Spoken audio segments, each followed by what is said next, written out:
भारत में लोकतंत्र, या फिर हम इसके साथ एक टॉपिक अटैच कर सकते हैं, लोकतांत्रिक राजनीति।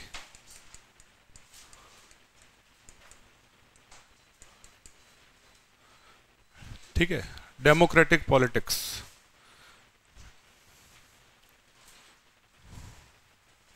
क्या कहते हैं इसको? Democratic politics. Democracy in India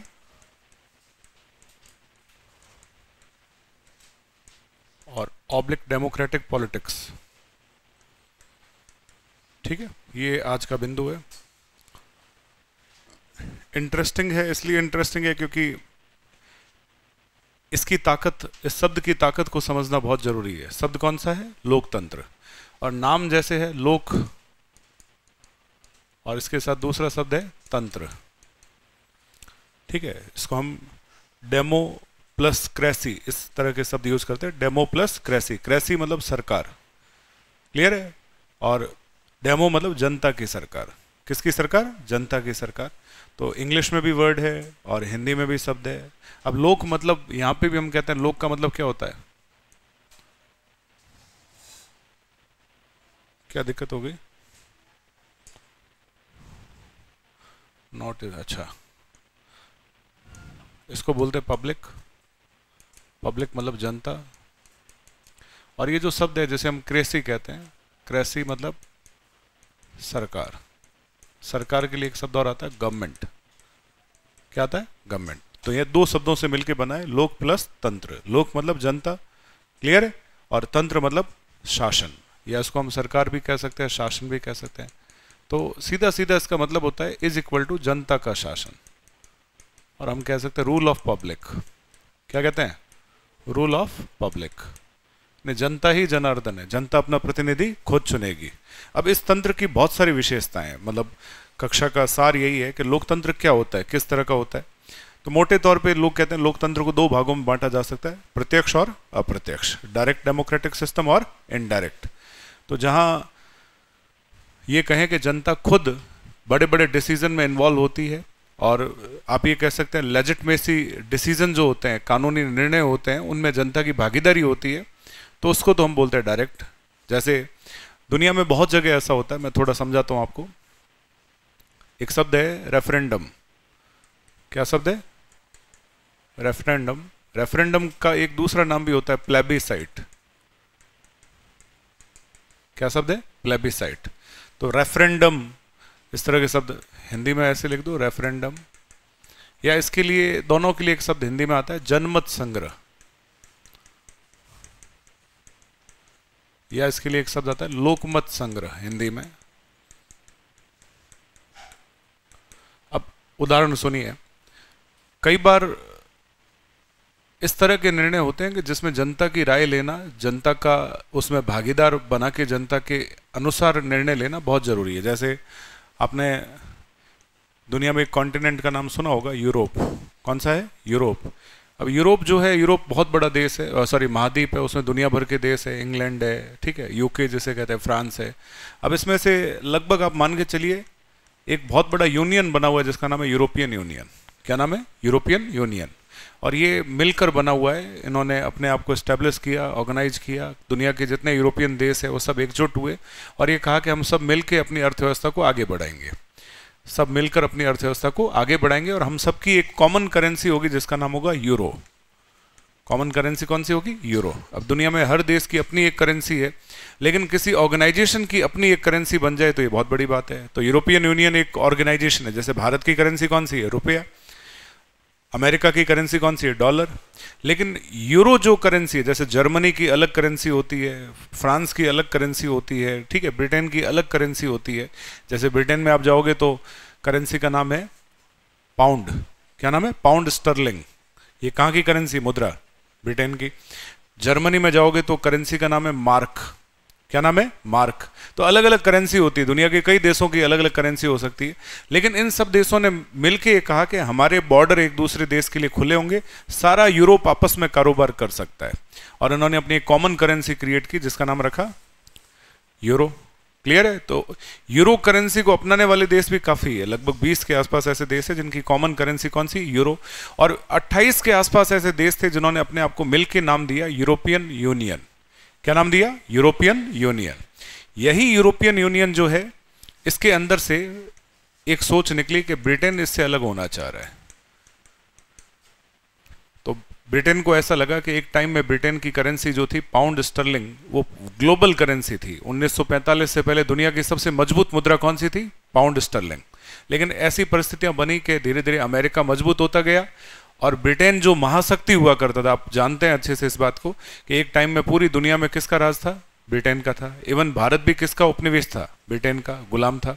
तो आप कह सकते हैं ऐसे बहुत सारे देश थे जो ब्रिटेन के डोमिनेशन में थे। लेकिन 1945 के बाद, आप ये कह सकते हैं सेकेंड वर्ल्ड वॉर के बाद, इंग्लैंड की, ब्रिटेन की शक्तियां कंपैरेटिव क्या हुई? कमजोर हुई। और इससे पाउंड स्टर्लिंग जो उनकी करेंसी, वो भी कमजोर हो गई। उसकी तुलना में अमेरिकन डॉलर मजबूत हो गया। आज यदि कहा जाए ग्लोबल करेंसी कौन सी है? डॉलर है। परिस्थिति क्या बनी? ब्रिटेन को ऐसा लगा कि इसके पीछे एक बहुत बड़ा कारण है कि हम यूनियन के साथ जुड़े हुए हैं। ब्रिटेन इतना मजबूत था, कमजोर हो गया, तो क्यों ना हम वापस से एक डिसीजन लें कि हम ब्रिटेन से, सॉरी, यूरोपियन यूनियन से क्या हो जाए? अलग हो जाए। यूरोपियन यूनियन से क्या हो जाए? अलग। अलग होने को क्या बोलते हैं? एग्जिट। और इस पूरी परिस्थिति को नाम दिया ब्रेक्जिट। यानी ब्रिटेन क्या होगा? ब्रेक्जिट, सही लिखता हूं, ब्रेक्जिट। ब्रेक्जिट का मतलब क्या होगा? ब्रिटेन यूरोपियन यूनियन से क्या हो जाएगा? अलग हो जाएगा। अब ये सोचा गया, लेकिन ब्रिटेन ने सोचा कि हम ऐसा निर्णय ले रहे हैं तो कम से कम हमारी जनता से तो पूछें, कहीं ऐसा नहीं हो कि जनता ही इस निर्णय के विरुद्ध में आ जाए। इसको लेके पूरे ब्रिटेन में क्या करवाया गया? रेफरेंडम। तो रेफरेंडम का मतलब क्या हुआ है? जनमत संग्रह। जनता से पूछा गया, बड़ा लीगल डिसीजन था, दुविधाएं थी। ब्रिटेन इस बात को लेके सोच रहा था कि यदि कहीं ऐसा हो जाए कि हम कोई निर्णय ले लें और बाद में हमारे ही लोग हमारी गवर्नमेंट के विरुद्ध हो जाए, इससे बेटर है कि हम जनता से ही सोच कर समझ के, जनता से पूछ के, जनता को ही भागीदार बना के क्या ले लें? डिसीजन ले लें। क्या हमें यूरोपियन यूनियन के साथ रहना है या यूरोपियन यूनियन से अलग होना है? तो ये बात आज से 5-6 साल पुरानी है। ब्रिटेन ने ऐसा डिसीजन लिया यूरोपियन यूनियन से अलग होने का। जनमत संग्रह हुआ, रेफरेंडम हुआ और लोगों ने कहा कि भाई ठीक बात आप सोच रहे हो, अच्छा सोच रहे हो। ज़्यादातर ब्रिटेन के जो अनुभवी लोग थे उनका मानना था कि ये ठीक है। इससे ये कंसेप्ट डेवलप हो गया। कौन सा वाला? ब्रेक्जिट। मतलब एक लाइन में बोले तो क्या हुआ? ब्रिटेन यूरोपियन यूनियन से अलग। तो अब बताओ, ये डायरेक्ट डेमोक्रेटिक सिस्टम है या इनडायरेक्ट है? डायरेक्ट है। जनता से पूछा जा रहा है, बड़े डिसीजन लेते समय जनता की राय ली जा रही है, जनता खुद डिसीजन मेकिंग में इन्वॉल्व हो रही है। तो इसका सबसे बढ़िया एग्जाम्पल दुनिया में कौन सा होता है? रेफरेंडम। कभी आप सुनो तो ये शब्द बहुत कॉमन है। ऐसा नहीं कि खेल केवल वहीं हुआ, ये तो मैं रिसेंट कुछ घटनाएं बता रहा हूँ 10 साल 15 साल के बीच की। एक बार ऐसा भी हुआ, आप जानते हैं यूनाइटेड किंगडम, अब इसके अंदर इंग्लैंड भी आता है, स्कॉटलैंड भी आता है, वेल्स भी आता है और नॉर्थ आयरलैंड भी आता है। ये सब मिलके बनता है यूनाइटेड किंगडम। किंगडम मतलब चारों जगह राजा है और मिलके यूनाइटेड हो गए तो यूनाइटेड किंगडम हो गया। अब स्कॉटलैंड ने ऐसा सोचा कि साहब मुझे यूके से अलग होना है, यूके से सेपरेट होना है। तो स्कॉटलैंड में रेफरेंडम हुआ और 2 तरह की वोटिंग थी, या तो लाइव टुगेदर या सेपरेट फॉर्म। किससे? यूके से। यूके से अलग होना है। तो इस वोटिंग में 48% लोगों ने कहा कि हमें अलग होना है, लेकिन 52% लोगों ने कहा हमें अलग नहीं होना है। क्या हुआ था? रेफरेंडम। ऐसा भारत में भी हो चुका है। भारत में आजादी के बाद रियासतों के पंगे चल रहे थे। एक रियासत थी जिसका नाम था जूनागढ़। अब जूनागढ़ में चूंकि नवाब का शासन था, नवाब था महावत खां। नवाब का नाम क्या था? महावत खां। और पाकिस्तान भाग गया था, जूनागढ़ को लेके कंफ्यूजन था। अब जूनागढ़ अलग से एक, देखो अंग्रेजों ने, जो लॉर्ड माउंटबेटन जो लास्ट गवर्नर जनरल था, उसने एक पॉलिसी डेवलप की थी भारतीयों के लिए, मतलब भारत में रहने वाली रियासतों के लिए, इंस्ट्रूमेंट ऑफ एक्सेशन। क्या नाम था उसका? Instrument of accession. मतलब या तो आप भारत के अंदर आओ, या आप पाकिस्तान के अंदर जाओ, या फिर आप अलग से एक कंट्री के फॉर्म में भी डेवलप हो सकते हो। रियासतों को अधिकार दिया 3 तरह के, भारत में आने का, पाकिस्तान में जाने का, या फिर स्वतंत्र रहने का। तो जूनागढ़ जो है वो भी थोड़ा कंफ्यूज था। हैदराबाद में तो खैर हमने डोमिनेट कर दिया, ऑपरेशन पोलो चलाया, लेकिन जूनागढ़ में हमने क्या करवाया? रेफरेंडम। क्या करवाया? रेफरेंडम। और जूनागढ़ में जनमत संग्रह से जूनागढ़ की जनता से पूछा गया कि उन्हें भारत में रहना या पाकिस्तान में जाना है या सेपरेट रहना है, तो मैक्सिमम लोगों ने कहा कि हमें भारत में जाना है। तो जूनागढ़ में रेफरेंडम हुआ, जनमत संग्रह हुआ और जनता ने डिसीजन लिया हमें किसके साथ जाना है, भारत के साथ। इस तरह से जूनागढ़ हमारे गुजरात में है। भाई आज आपको लगे कि एशियन लॉयन देखना हो तो आप जूनागढ़ जा सकते हैं। एशियन लॉयन, एशियाई शेर देखना हो तो कहाँ जा सकते हैं, जूनागढ़। गिर नाम का पार्क है, कौन सा है, गिर, ये जूनागढ़ में ही है। नहीं तो फिर ये देखने के लिए हमें पाकिस्तान जाना पड़ता। अब हमारे बहुत करीब है, उदयपुर से तो कभी आपकी इच्छा हो कि पढ़ते पढ़ते बोर हो गए हो तो जूनागढ़ चले जाओ, बढ़िया जगह है। आपको ऐसे, मैं गया था एक बार, एकदम जैसे गाड़ी खड़ी है तो आसपास 2-4 शेर घूम रहे हैं। तो इस तरह से यहाँ रणथंभौर जाते तो इतने हमें टाइगर नहीं दिखते जितने गिर में हमें क्या दिख जाते हैं, लॉयन दिख जाते हैं। तो बढ़िया जगह जूनागढ़ में। जूनागढ़ भारत में नहीं होता यदि रेफरेंडम हमारे पक्ष में नहीं होता। समझ में आ रहा है रेफरेंडम क्या होता है? इसको एक नाम और देते हैं, इंग्लिश में क्या बोलते हैं, प्लेबिसाइट। लेकिन नाम से घबराना नहीं है, नाम का मतलब होता है लोगों से राय शुमारी करना और उसके बाद डिसीजन में उनका ओपिनियन, पब्लिक ओपिनियन को लागू करना, इसे हम बोलते हैं रेफरेंडम। क्या बोलते हैं, रेफरेंडम। बहुत जगह हुआ, स्कॉटलैंड ने भी डिसीजन ले लिया कि साहब हमें ब्रिटेन के साथ ही रहना है। तो इसी रेफरेंडम से स्कॉटलैंड तो ब्रिटेन के साथ रहा, लेकिन ब्रिटेन यूरोपियन यूनियन से क्या हो गया, सेपरेट हो गया। और भी कई चीजें, आप कभी रशिया यूक्रेन के विवाद के बाद अंदर जाओगे ना तो एक आपको विवाद समझ में आएगा, जिस विवाद का नाम है क्रीमिया। इसको हम क्रीमिया क्राइसिस कहते हैं, क्रीमिया संकट। क्या है क्रीमिया संकट? तो आप नक्शे में देखोगे तो क्रीमिया यूक्रेन का पार्ट था, मान लो ऐसा कुछ पोर्शन होगा, लेकिन रशिया के बिल्कुल नजदीक था। और यहाँ की पॉपुलेशन में 97% रशियन थे जो रशिया भाषा बोलते थे, रशिया के साथ उनका इन्वॉल्वमेंट था। तो कई बार इस तरह के विवाद आए, क्रीमिया को रशिया अपने साथ शामिल करना चाह रहा था, लेकिन चूंकि क्रीमिया यूक्रेन का पार्ट था तो वर्ल्ड वाइड दुनिया के कई देशों ने, जैसे अमेरिका है, यूरोपियन देश है, जितने दुनिया के पावरफुल देश है, पावरफुल देश G8 कहलाते थे, ग्रुप ऑफ इकोनॉमी, कितने कंट्री की, 8 देशों की। और इसमें कनाडा था, अमेरिका था, ये दो तो इधर से थे, फिर यूरोप से जर्मनी, फ्रांस, ब्रिटेन और इटली, 4 देश थे। और इधर से जापान था और रूस था। ये सब मिलके क्या कहलाता था, ब्रिटेन, और सॉरी G8। ये दुनिया की सबसे पावरफुल इकोनॉमी, दुनिया के 8 सबसे बड़े देश जिन्होंने मिलके अपने आप को एक ग्रुप के फॉर्म में डेवलप किया, नाम क्या दिया, G8। अब हुआ ये कि ये जो G8 था, इसमें से रशिया को बाहर फेंक दिया गया, निकाल दिया गया। अब ये कह सकते हो G8 से इन सभी देशों ने मिलके रूस को बाहर निकाल दिया बिकॉज ऑफ क्रीमिया क्राइसिस। क्यों? क्योंकि क्रीमिया जो जगह थी वहां रशिया ने रेफरेंडम करवाया। रशिया ने, मतलब इंटरनेशनल फॉर्म में नहीं हुआ था, कायदे से रेफरेंडम होना नहीं चाहिए था, क्योंकि आज जैसे कहें कि पाकिस्तान जम्मू कश्मीर में रेफरेंडम करवाए तो ये सही है क्या? नहीं है। भारत तो करवाए तो फिर भी समझ में आता है, यदि यूक्रेन क्रीमिया में करवाए तो समझ में आता है। सेम ऐसा ही मुद्दा था, लेकिन चूंकि नेशनलिज्म हावी था, राष्ट्रवाद था, हुआ ये कि रशिया ने क्रीमिया में रेफरेंडम करवाया। 97% लोगों ने कहा कि हमें रशिया के साथ जाना है, हालांकि लोग भी चाह रहे थे। आज यदि पाकिस्तान में भी रेफरेंडम हो, एक जनमत संग्रह हो कि पाकिस्तान में, सॉरी जम्मू कश्मीर में, पाकिस्तान नहीं, पाकिस्तान में तो क्यों होगा, हो भी जाएगा, कहाँ हो, जम्मू कश्मीर में। जम्मू कश्मीर में रेफरेंडम हो और ये पूछा जाएगा आपको कहाँ जाना है। तो देखो, आप जानते हैं जम्मू कश्मीर में इधर का एरिया पूरा लद्दाख है, इधर छोटा सा एरिया कश्मीर है और ये पूरा एरिया जम्मू है। अब जम्मू में तो मैक्सिमम लोग इंडिया के पक्ष में है, कोई दिक्कत नहीं, लद्दाख पूरा इंडिया के पक्ष में है। ये बीच वाला जो कश्मीर का घाटी वाला एरिया है, ये थोड़ा सा विवादित एरिया है। मतलब आप ये कह सकते विवादित तो क्या, हमारे लिए तो हमारे ही क्षेत्र है। इससे ऊपर का काफी एरिया तो पाक ऑक्यूपाइड कश्मीर बन गया है, जिसको पाक ने क्या किया, अधिकृत कर लिया। तो आज उसे हम पाक अधिकृत कश्मीर, पाक ऑक्यूपाइड कश्मीर कहते हैं, POK। क्या बोलते हैं, POK। कायदे से वो भी हमारा है, देर सवेर हम ले ही लेंगे, चिंता मत करो।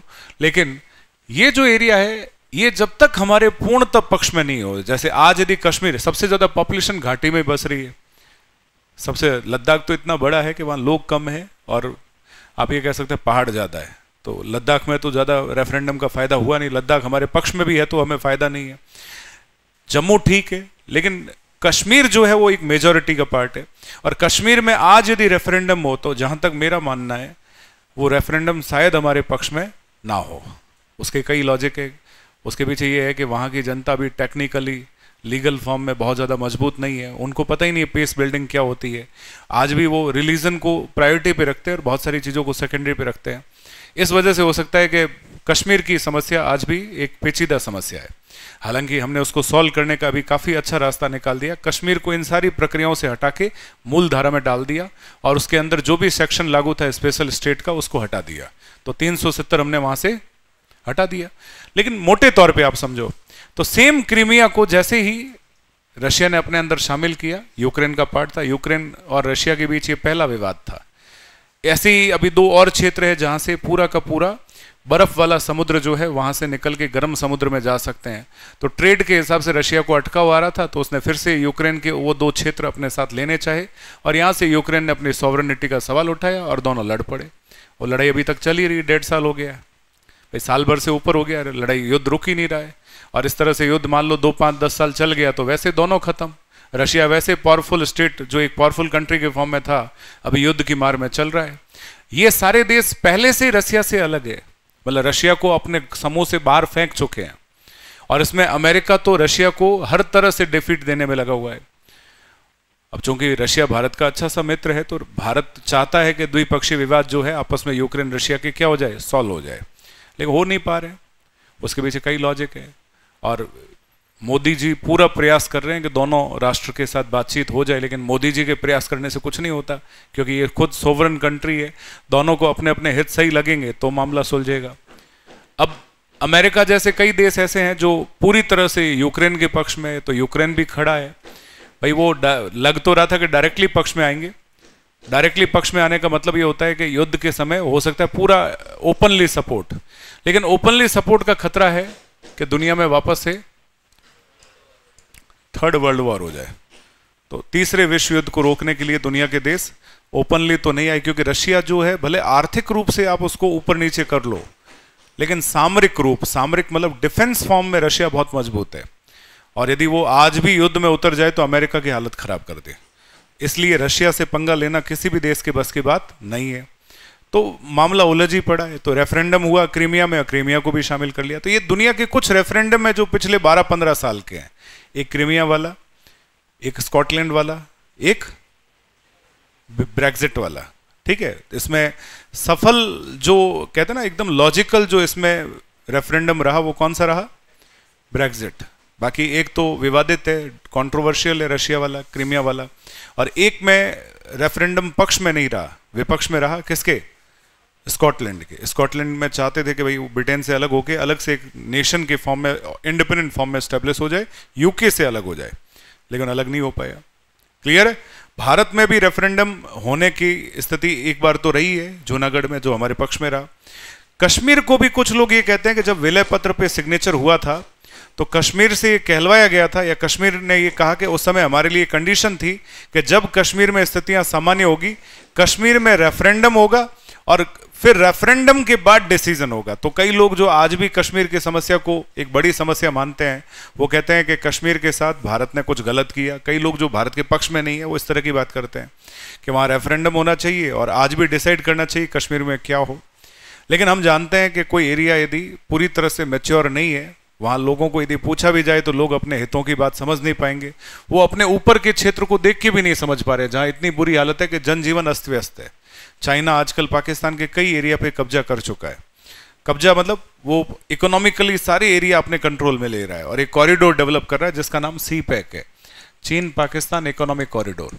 इससे वो पाकिस्तान को काफ़ी कमज़ोर करने के प्रयास भी करेगा आने वाले टाइम में। तो ये बात समझदार लोग जानते हैं, लेकिन मूर्ख पाकिस्तान नहीं समझ रहा। तो ये सारी सिचुएशन होती है जिसे हम बोलते हैं रेफरेंडम। क्या बोलते हैं, रेफरेंडम। मैं सारी बातें आपको लोकतंत्र के पक्ष में बता रहा हूँ कि लोकतंत्र में एक मेन टाइप होता है जिसे बोलते हैं डायरेक्ट डेमोक्रेटिक। क्या बोलते हैं, प्रत्यक्ष लोकतंत्र। प्रत्यक्ष लोकतंत्र का सीधा सा मतलब है जनता से पूछा जाता है। तो आज हम उसमें भी लिखेंगे डायरेक्ट क्या होता है, इनडायरेक्ट क्या होता है। अच्छा, लोकतंत्र में डायरेक्ट वाला सिस्टम आपको दुनिया में आइडियली कहीं मेजर करना है तो कौन सा देश है, स्विट्जरलैंड। स्विट्जरलैंड में कहते हैं कि आज भी कानून बनाने को लेके जनता की भागीदारी बहुत बड़ी है, और कहते हैं कि जनता की एक संख्या मान लो 50 लाख 1 करोड़, यदि लोग एक सामान्य आदमी, जैसे आपको लग रहा है आप स्विट्जरलैंड के वासी हो, नागरिक हो, और आपको लगता है कि स्विट्जरलैंड में संविधान बदलने में या कानून बनाने में मेरे पास अच्छा आइडिया है, तो आप वो आइडिया डेवलप करके गवर्नमेंट को दे सकते हो, बशर्ते उस आइडिया को कुछ संख्या में लोगों का क्या मिल जाए, सपोर्ट मिल जाए। नहीं आई बात समझ में?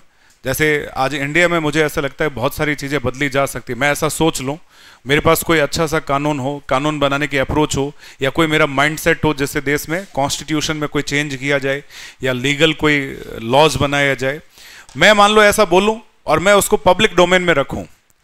पब्लिक डोमेन में रखने का मतलब उसको लोगों के सामने रखूँ, मैं उसको सरकार के सामने रखूँ, सरकार उसको, या ये कहूँ कि एक अच्छे खासे समूह का उसको सपोर्ट मिल जाए, तो सपोर्ट मिलते ही गवर्नमेंट उस पे कानून बना सकती है और उसे कानून के रूप में लागू करवा सकती है। लेकिन हमारे देश में ऐसा नहीं हो सकता। हमारे देश में हम जिन्हें चुनते हैं वो आगे जाके पार्लियामेंट में जाते हैं और वो मिलकर कानून बनाते हैं। तो हमारे देश में कानून बनाने वाली संस्था कौन है? संसद। जनता के पास कानून बनाने के कोई राइट्स नहीं है। तो इसका मतलब भारत में ऐसा कोई व्यवस्था नहीं है जैसा स्विट्जरलैंड में है। स्विट्जरलैंड में इसको हिंदी में एक नाम आप दे सकते हैं, ये उनकी एक इनिशिएटिव स्कीम है जिसको बोलते हैं पहल योजना। क्या बोलते हैं? पहल। और पहल का मतलब जनता भी कानून निर्माण में डायरेक्टली इन्वॉल्व हो सकती है, यहां तक कि जनता चाहे तो संविधान भी बदल सकती है। कोई भी व्यक्ति अपनी सलाह को सरकार को रख सकता है, सरकार उसे लोगों से पूछेगी, यदि लोगों का एक संख्या तक 50,000 लाख ऐसे लोगों का सपोर्ट मिल गया तो वो कानून बन सकता है। ऐसा आप दुनिया में कहीं एग्जाम्पल देखना चाहो तो कौन सा देश है? स्विट्जरलैंड। हमारे देश में ऐसी कोई व्यवस्था नहीं है। तो हमारे देश के लोकतंत्र के लिए हम एक शब्द यूज करते हैं, प्रतिनिधि मूलक लोकतंत्र। तो इसको हम इनडायरेक्ट डेमोक्रेटिक सिस्टम कहते हैं, अप्रत्यक्ष लोकतंत्र। इनडायरेक्ट डेमोक्रेटिक सिस्टम क्या होता है? ये सिंपल सी बात है, समझो आप। इसमें ये होता है कि हम हमारे प्रतिनिधियों को चुनते हैं, जैसे हम बोलते हैं रिप्रेजेंटेटिव। क्या बोलते हैं? रिप्रेजेंटेटिव। हमारे जो चुने हुए रिप्रेजेंटेटिव है वो आगे जाके देश में कानून बनाने की प्रक्रिया में महत्वपूर्ण रोल प्ले करते हैं। क्लियर है? तो कानून हम नहीं बना सकते, हाँ हमसे सलाह ली जा सकती कई मामलों में। कोई ऐसा महत्वपूर्ण, जैसे कई एग्जांपल इंडिया में देखो, रुपए का सिंबल हमारे देश में ऐसा है। क्लियर है? तो बीच में आरबीआई ने जनता से पूछा कि भारत में रुपया कैसा होना चाहिए, रुपए का नया सिंबल हम बनाने जा रहे हैं। दुनिया में 5 ऐसे देशों की करेंसी थी, जैसे डॉलर है, अमेरिका का डॉलर है, ठीक है। उसके अलावा अभी मैंने एक देश का नाम लिया, यूके का पाउंड स्टर्लिंग है। इसके अलावा यूरोपियन यूनियन जिसका नाम लिया उसका यूरो है, और एक जापान जो है उसकी करेंसी येन। तो 4 मुद्राएं ऐसी थी जिसका अपना एक सिंबल था। तो भारत पांचवा ऐसा देश है जिसने अपना सिंबल बनाया, अपने मुद्रा का सिंबल बनाया। इसके लिए पूछा गया था कि भारत में रुपए का सिंबल कैसा होना चाहिए। तो हमारे देश में एक आईआईटीएन थे जिनका नाम था डी उदय कुमार। क्या नाम था? डी उदय कुमार। इन्होंने, कई लोगों ने भेजा, आपने, मैंने, या जिसने भी, जिसको लगे कि यार उसके पास नॉलेज है कैसा होना चाहिए, सबने अपनी अपनी तरफ से सिंबल बना के भेजा। गवर्नमेंट ने इसको पास कर दिया। आज भी हमारे देश में थिंक टैंक है जिसका नाम नीति आयोग है। देश में जितने रिसोर्सेज है, कैसे उनका एलोकेशन करना, कैसे यूज करना, देश को आगे कैसे बढ़ाना, प्लानिंग कैसे करनी, तो प्लानिंग कमीशन की जगह क्या बन गया? नीति कमीशन। तो नीति आयोग जो है उसके अंदर यदि आपके पास कोई एडवाइस है तो आप नीति आयोग को अपनी एडवाइस दे सकते हो। तो हम एडवाइजरी फॉर्म में गवर्नमेंट को सपोर्ट कर सकते हैं यदि गवर्नमेंट हमसे कोई एडवाइस ले। यहां तक कि पार्लियामेंट भी चाहे तो कई बार किसी बिल को जनता की सलाह के लिए रख सकती है कि भाई इस पे हम कानून बनाना चाह रहे हैं। मान लो protection of children from sexual offence, बच्चों को सेक्सुअल ऑफेंस से रोक, मतलब उनके खिलाफ जो यौन अपराध है उस पर कोई कानून बनाना है, जैसे पॉक्सो जैसे कानून है। तो जनता से पूछा जा सकता है कि इसमें क्या प्रोविजन होने चाहिए। तो हमारे देश में जो लीगल माइंड के लोग हैं, जिनको कॉन्स्टिट्यूशन की समझ है, जिनकी पॉलिटिकल मैच्योरिटी ठीक है, जो इकोनॉमी और इन सारी चीज़ों में अपने आप को सही मानते हैं, वो हो सकता है गवर्नमेंट को एडवाइस दे। तो हम एडवाइजरी रोल में कभी कभी गवर्नमेंट चाहे तो सपोर्ट कर सकते हैं, लेकिन हमारा सपोर्ट गवर्नमेंट माने या ना माने। तो हमारा लोकतंत्र इस तरह का है। कैसा? प्रतिनिधि मूलक, इनडायरेक्ट। डायरेक्ट डेमोक्रेटिक सिस्टम हमारे यहाँ नहीं चलेगा। तो मैंने आपको लोकतंत्र के बारे में लगभग बता दिया। अब लोकतंत्र की विशेषताएं, फीचर्स होते हैं बहुत सारे। क्या विशेषताएं हो सकती है? एनीवन? एक अच्छा लोकतंत्र एक गुड डेमोक्रेटिक सिस्टम कैसा होगा? अंदाजा बताओ। क्या ऐसे राइट्स होने चाहिए, क्या ऐसे सिस्टम होने चाहिए, क्या ऐसे पैटर्न या प्रोविजन होने चाहिए जो एक लोकतंत्र को मजबूत करते हैं, वहां की राजनीतिक व्यवस्था को, लोकतांत्रिक राजनीति को पावरफुल बनाते हैं? आज हमारे देश में एक अच्छा लोकतंत्र कैसे हो सकता है? किन चीजों से लोकतंत्र बनता है? एनीवन? थोड़ा आपका एडवाइस मिल जाए तो ठीक है। आपको बात समझ में आ रही है? इक्वालिटी, ठीक है, समानता होनी चाहिए, सभी धर्म समान हो, सभी जाति, सभी जेंडर के लोग क्या हो, समान हो, सभी क्षेत्र, सभी भाषा के लोग समान हो। ठीक है, मान लिया समानता एक अच्छा वेपन है, लोकतंत्र का ये हथियार हो सकता है। और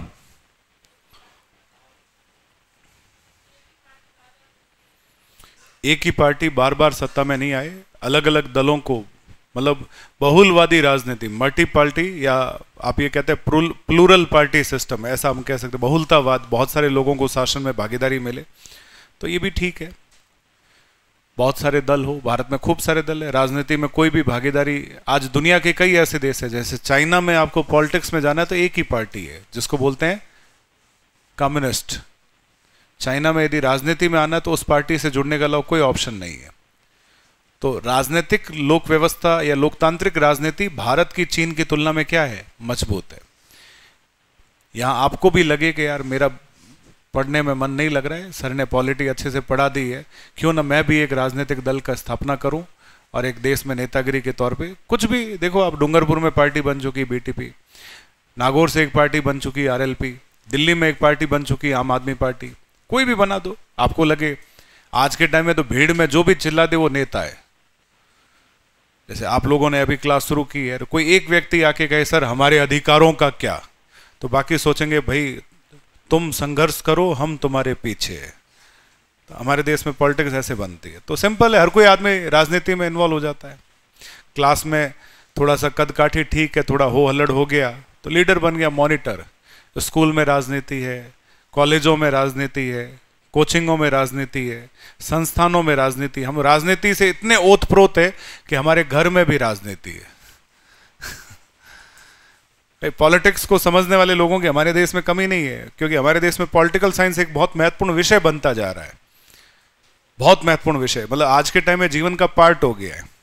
हाँ, साइंस बैकग्राउंड वाले बच्चों को, बेचारों को नहीं पता चलता राजनीति क्या है, तो उन्हें पता चलता ही नहीं है, इसलिए वो हमेशा राजनीति शब्द आते घबराते रहते हैं। डॉक्टर इंजीनियर बनने के बाद भी कांस्टेबल सामने आते लूज मोशन,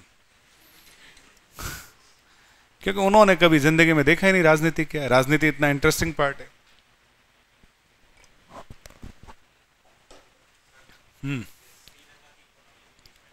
हाँ, डाउन हुई थी।